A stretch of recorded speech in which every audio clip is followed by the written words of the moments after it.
터널 총정리 후편. 터널 환기 및 방제 설비, 시공 중에 발생하는 분진을 배출하여 터널 내 공기질을 유지하고, 완공 후 공용 중에는 터널을 통과하는 이동수단 등에서 배출되는 오염물질을 제어하기 위해 터널에는 환기시설이 필요해. 시공 중과 공용 중 터널 환기의 목적에 대해 다시 정리해보자면, 시공 중 환기는 객내 작업자의 작업 조건 및 건강을 위해, 또 공기를 개선하고 가시성을 높이므로 시공성을 향상시키고 재해를 방지하기 위해 필요하고, 공용 중 환기는 터널 통행 차량의 내연을 제거하기 위해, 운전자의 시야를 확보하기 위해, 보행자의 안전을 도모하기 위해, 2차 라이닝 콘크리트의 열화를 방지하기 위해 필요하지. 시공 중 터널 환기 방식의 종류에는 배기식과 송기식, 또 흡인식이 있고, 공용 중 터널 환기 방식에는 종류식, 횡류식, 반횡류식이 있는데, 이제부터 각각의 환기 방식의 특징에 대해 알아보자. 시공 중 배기식 환기는 막장면에서 흡입해서 터널 밖으로 배기하는 방식인데,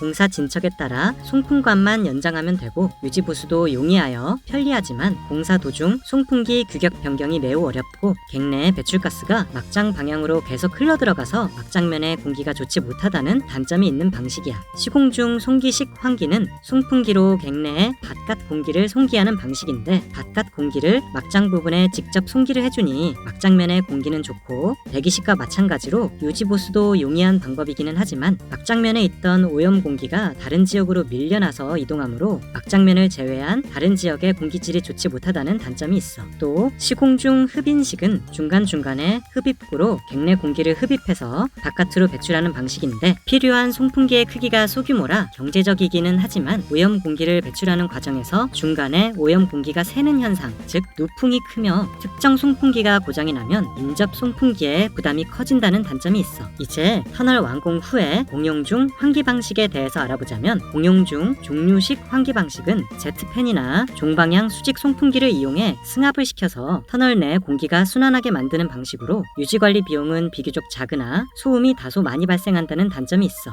횡류식은 터널의 위아래로 송풍기와 배풍기 덕트를 설치해서 강제로 환기풍을 급기하고 배기시켜 환기하는 방법인데, 차도 내 농도 분포가 균일하고 소음이 종류식에 비해 적으며 화재 발생 시 배연 효율이 아주 높으나, 송풍기와 배풍기 두 계통의 유지관리비가 소요되기 때문에 유지관리비가 비싼 방식이지. 반횡류식은 방금 설명한 횡류식의 송풍기 계통이나 배풍기 계통 둘 중에 하나만 적용해서 운영하는 방식이야. 당연히 횡류식에 비해 유지관리비는 반절밖에 들지 않지만, 환기 효과는 횡류식에 비해 좋지 못하겠지. 이러한 여러가지 환기 방법의 선정 시에는 터널의 단면이나 연장, 필요 환기량, 굴착면, 라이닝의 시공 방식, 시공 중 작업 장비의 종류를 고려하여 선정해야 되겠어. 마지막으로 터널 방제를 위해 설치되는 방제 설비의 종류에 대해 언급하고 마치도록 할게. 터널 방제 설비에는 소화전, 소화기 등의 소화 설비, 화재 탐지기, CCTV 등의 경보 설비, 비상 조명 등 유도 표지판, 피난 대피 시설 등의 피난 설비,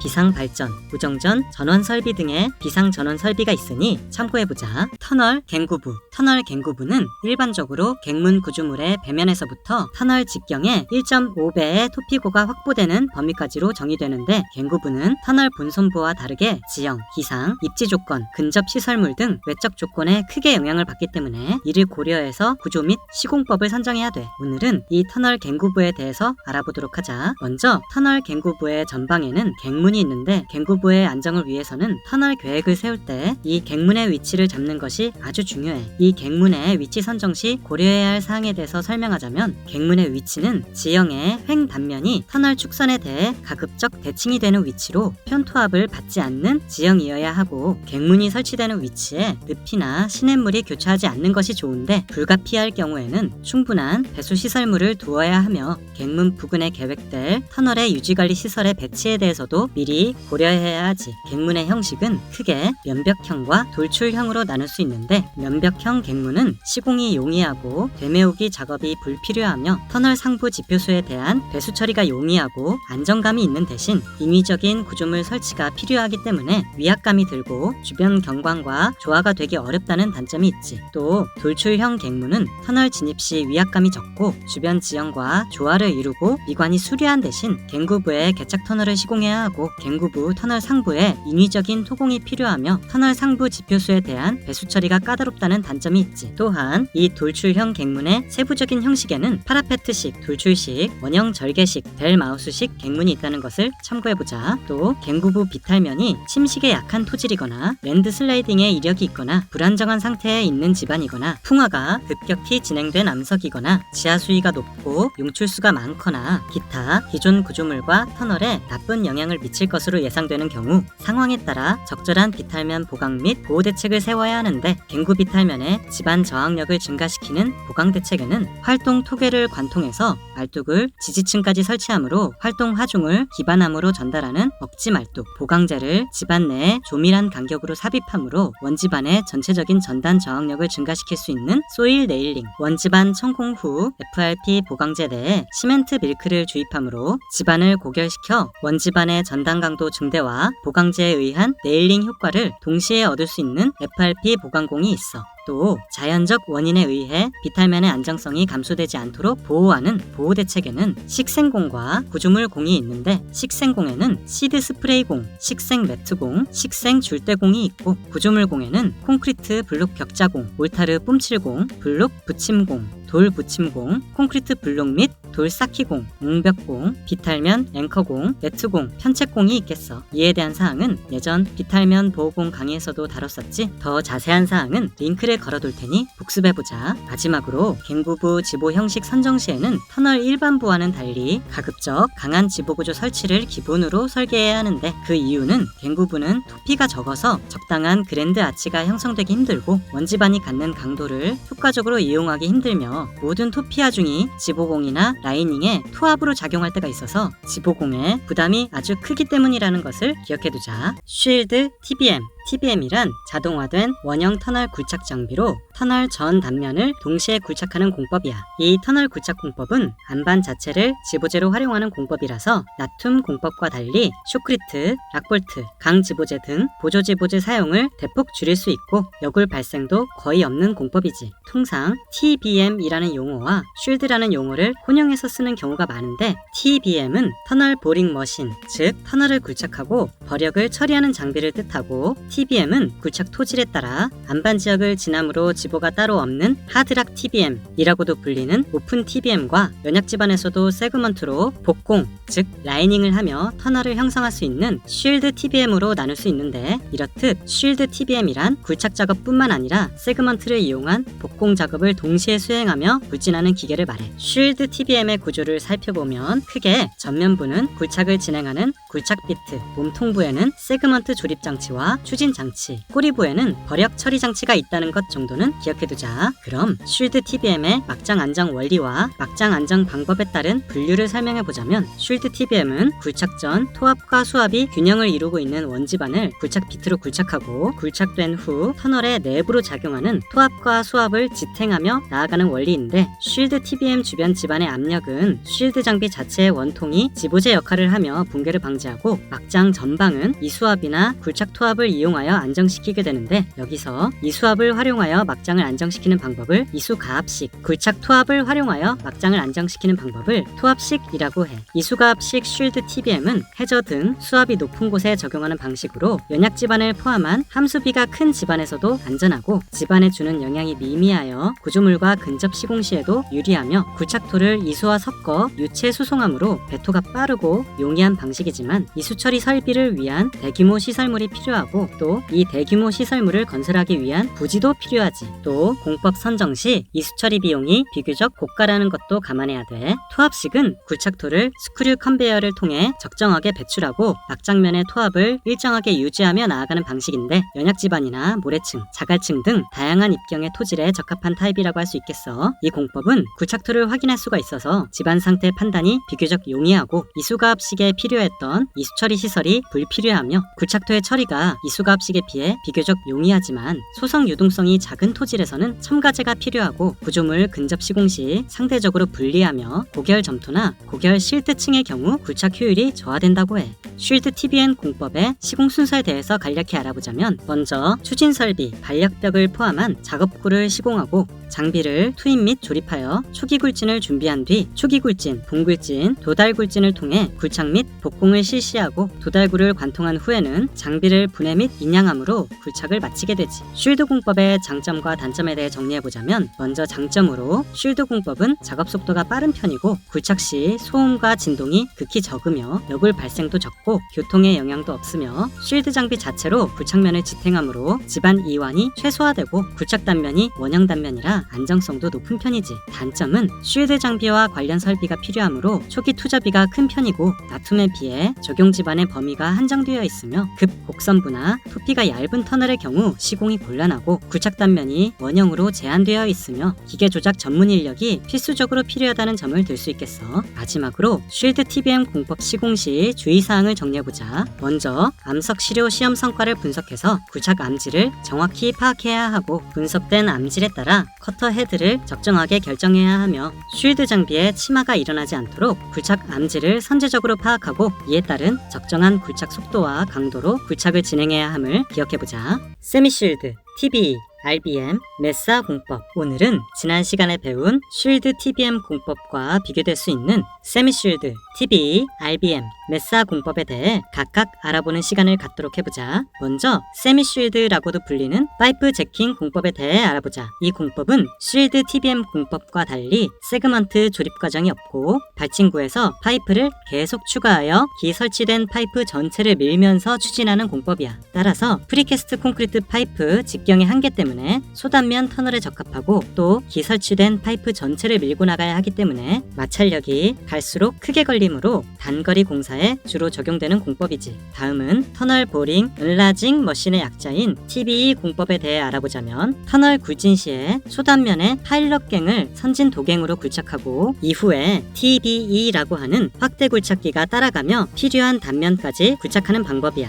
이 공법은 터널 단면 지름이 8m 이상인 경우에 유리하고 아무래도 선진 도갱을 실시하기 때문에 전방 지질 및 지층 상태 파악을 선제적으로 할 수 있어서 불량 지질에 대한 대비책을 준비하기에 용이한 방법이야. 따라서 경제성이 향상되고 시공 속도도 빠른 공법이라고 해. 다만 TBM 공법처럼 초기 투자비가 크고 굴착 단면 형상이 제한되며 TBE 기계 조작을 할 수 있는 전문 인력이 필요하다는 제한사항이 있겠어. 레이즈드 보링 머신, 즉 RBM 공법은 수직갱 시공 시 상부와 하부에 작업 공간을 확보할 수 있는 경우 사용되는 상향식 굴착 공법이야. 시공 순서는 먼저 직경이 300mm 정도 되는 소구경 유도공을 천공하여 관통시킨 후 상부에 리머 헤드라고 하는 굴착 장비를 끌어올리며 회전, 압수에 의해 확공하는 것으로 공사를 진행하는 공법이야. 이 공법의 장점은 용출수가 발생하여도 작업에 영향이 없고 환기나 발파의 영향도 받지 않으며 진동이나 소음이 적고 구조적으로 비교적 안전한 공법이라는 점이고, 단점으로는 단단한 극경암 지역에서 커터의 마모율이 높고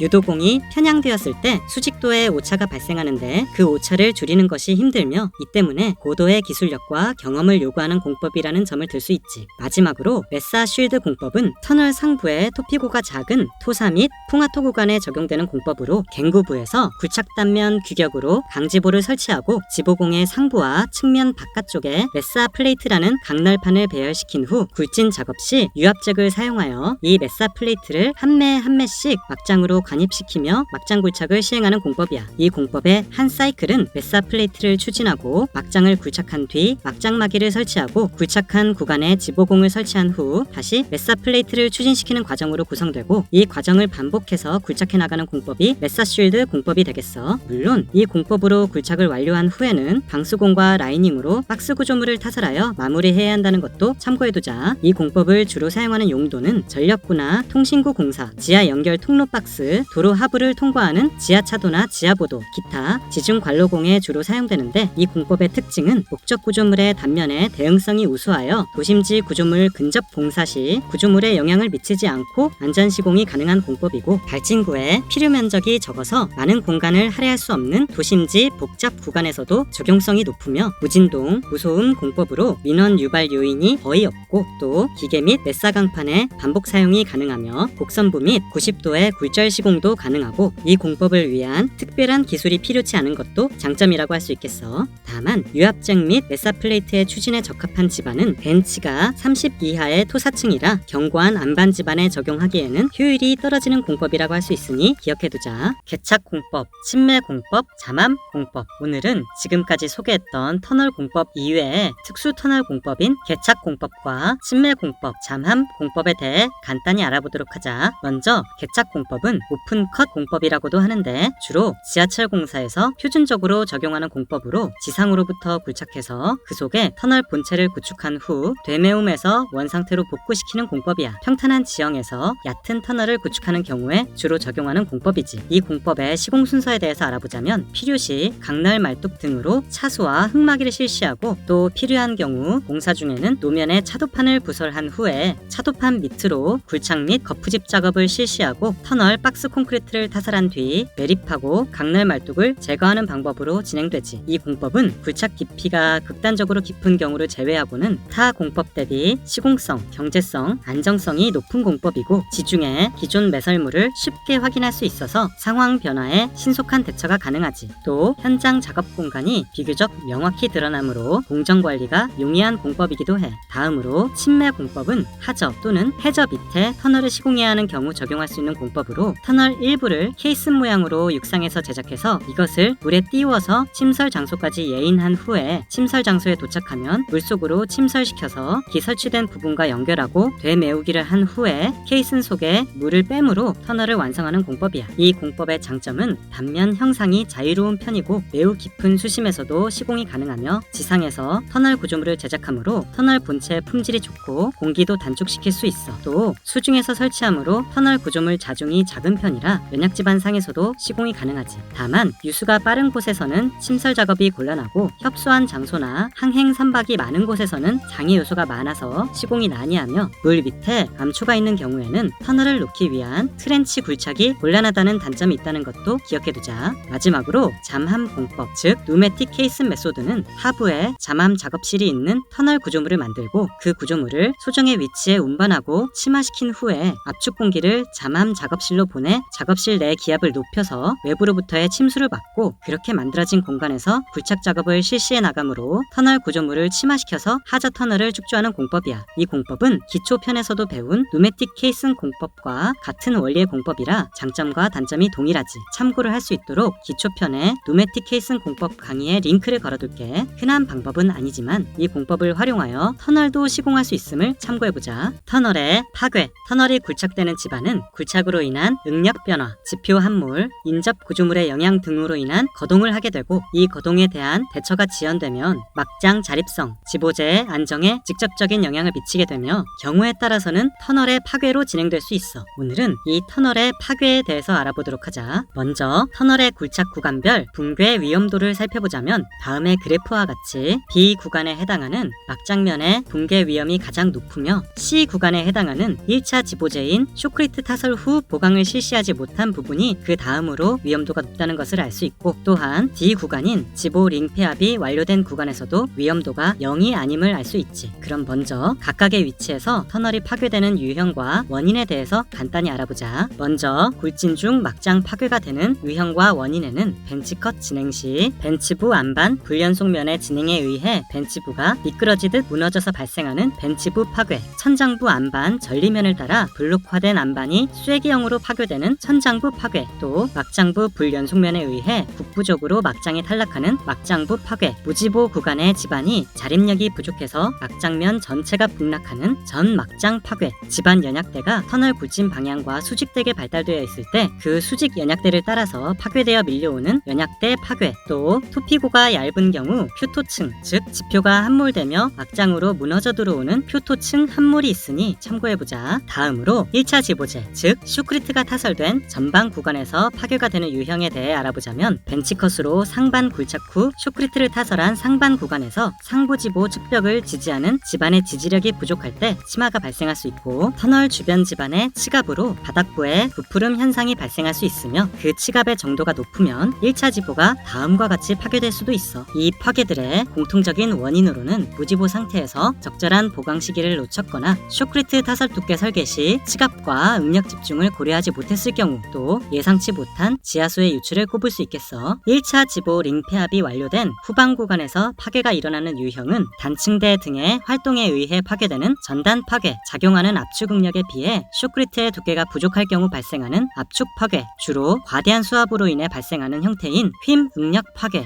국부적으로 쇼크리트 두께가 부족할 시 발생하는 펀칭 파괴가 있을 수 있겠어. 그럼 마지막으로 터널 파괴의 원인에 대해 정리를 해보자. 터널 파괴의 원인은 집안 조건, 굴착 방법, 유입 지하수, 지보재의 시공 관리로 나눌 수 있는데, 집안 조건에 해당하는 파괴 원인으로는 안반 집안의 전리를 포함한 불연속면, 자립성이 부족한 막장의 토사 집안, 표토 함몰 등 예기치 못한 안정성 저하가 있고, 굴착 방법에 해당하는 파괴 원인은 적정 보강 시기를 놓쳐서 발생하는 파괴, 전방 집안의 안정성을 고려하지 못한 발파를 들 수 있겠어. 또 유입 지하수에 해당하는 파괴 원인은 유입 지하수로 인한 집안의 전단 저항 능력 저하, 이회암 등 암의 팽창 유발, 유입 지하수로 인한 쇼크리트 부착 능력 저하, 유입수로 토사 유실이 발생하여 생성된 공동이 있으며, 지보재 시공 관리에 해당하는 사항은 굴착 작업 시 강지보 타격으로 인한 지보 손상, 쇼크리트 타설 두께 부족, 2차 쇼크리트 타설과 락볼트 설치 지연, 락볼트 설치 각도 부적절 등을 생각할 수 있겠어. 터널 파괴에 대한 대책. 지난 시간에 터널의 파괴에 대해서 알아봤다면, 오늘은 그 파괴에 대한 대책을 정리해보자. 터널 파괴가 일어난 뒤에도 잘 복구해야겠지만, 가장 좋은 것은 파괴가 일어나기 전에 보조공법으로 보강하여 파괴를 방지하는 것이겠지. 우선 주요 보조공법에 대해 간단하고 빠르게 훑어보자. 먼저 천단 보강공법에는 여굴과 소규모 북락 방지를 위해 실시하는 포어폴링, 강관과 주입재를 삽입하여 터널 변이를 억제하는 강관 다단 그라우팅, 강관 주변에 계량체를 형성하여 확실히 보강하는 수평 제트 그라우팅이 있고, 막장 보강 공법에는 막장면 열화를 방지하기 위한 막장면 쇼크리트, 막장면의 불량한 안반 집안에 쇼크리트와 함께 적용하는 막장 볼트가 있으며, 용출수 처리 공법에는 침투수를 자연 배수시켜서 수압을 해소하는 터널 수발공을 생각할 수 있겠지. 그럼 이렇게 대비를 했음에도 터널 파괴가 일어났을 경우에는 어떤 조치를 해야 될까? 먼저 터널 붕괴 원인을 분석해봐야 되겠지. 붕괴 원인 분석을 할 때는 먼저 설계 및 시공 자료를 분석하여 현황 파악을 선행해야 하고, 다음으로 현장을 조사해서 실제 지하수이나 집안 물 성치를 분석해야 하며, 그 후 기존 자료 및 현장 조사 결과를 바탕으로 터널 붕괴를 야기시킨 영향인자를 도출해야 하고, 그렇게 영향인자가 도출되면 그 영향인자에 대한 정량적인 평가를 반영하여 최종 붕괴 원인을 결론지어야 하겠지. 그렇게 붕괴 원인이 도출되면 붕괴 유형별로 응급 복구를 실시해야 하는데, 1차 지보재 타설 전에 붕괴되었을 경우에는 우선 북락부를 쇼크리트, 시멘트 몰타르, 경량 콘크리트로 채워야 하고, 추가 붕괴가 발생하지 않도록 락볼트, FRP 그라우팅, 강관 다단 그라우팅 등 보조공법으로 붕괴 지점을 보강해야 하지. 그리고 1차 지보재 타설 후에 붕괴되었을 경우에는 우선 내공 단면을 계측해서 붕괴부가 터널 계획 단면을 침범했는지 확인해야 돼. 그리고 침범을 했다면 계획 단면을 침범한 부분을 제거하고, 기설치된 지보재가 손상되었을 경우 지보재를 재시공해야 하며, 재시공 후 지보재 강성 부족으로 판단이 되면 강 지보재 시공을 통해 지보재 보강을 해야 하겠지. 또 붕괴 시점과 상관없이 붕괴의 원인이 유입 지하수로 판단이 되면 터널 수발공,